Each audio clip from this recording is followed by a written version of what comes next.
Hello everyone, कैसे हैं आप लोग। आज हम लोग क्या देखेंगे, परमाणु अणु आयन चैप्टर से हम लोग आणविक द्रव्यमान को निकालना सीखेंगे, है ना।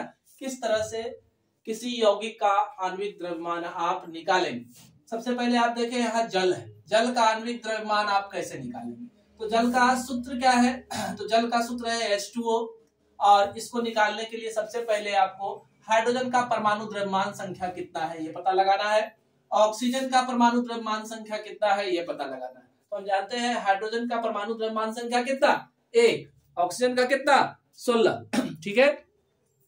अब देखिए आप क्या करें, तो जल का आणविक द्रव्यमान को आप निकालेंगे।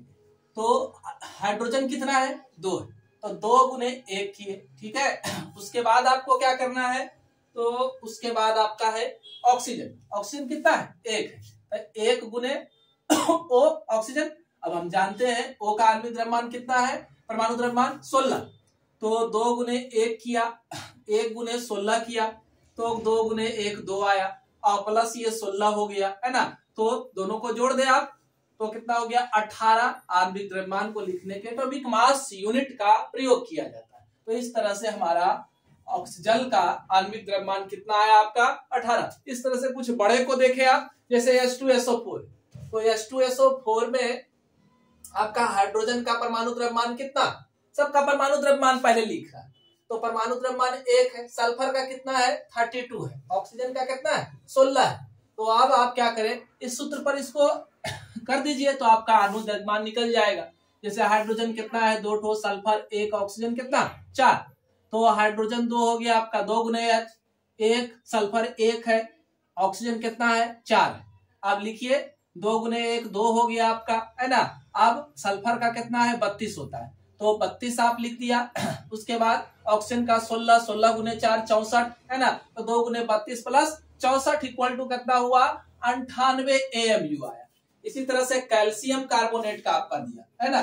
तो कैल्शियम कार्बोनेट में कैल्शियम का कितना है आपका 40 है, और कार्बन का कितना है, 12 है, ऑक्सीजन का कितना है, 16 है। अब आप इसको निकालना है, ये सबका परमाणु द्रव्यमान दे दिए, ठीक है ना। अब इसका कैल्शियम कार्बोनेट का आपका कैल्शियम, है ना, कार्बोनेट नेट का आणविक द्रव्यमान आप निकालेंगे। तो इसका निकालने के लिए आपको क्या करना है, तो फॉर्मूला का ही यूज करना है। तो सबसे पहला आपका 40 है, अब प्लस कितना हो गया, कार्बन 12 है, कोई एक एक सब है, और फिर ऑक्सीजन कितना हो गया आपका, तो ऑक्सीजन का 16 होता है, तो 16 गुने क्या हो गया, 3 हो गया, 48। तो 40 हो गया आपका, प्लस 12 और प्लस क्या, 48। तो टोटल आपका कितना है, 40 40 80 हो गया, हुआ ना। और 10 90, 8 और 2 10, यानी कि 100 एटॉमिक मास यूनिट आपका क्या आया, किसका, कैल्शियम कार्बोनेट का आणविक द्रव्यमान। आशा करता हूं कि इस तरह से आप किसी भी यौगिक का आणविक द्रव्यमान निकाल पाएंगे।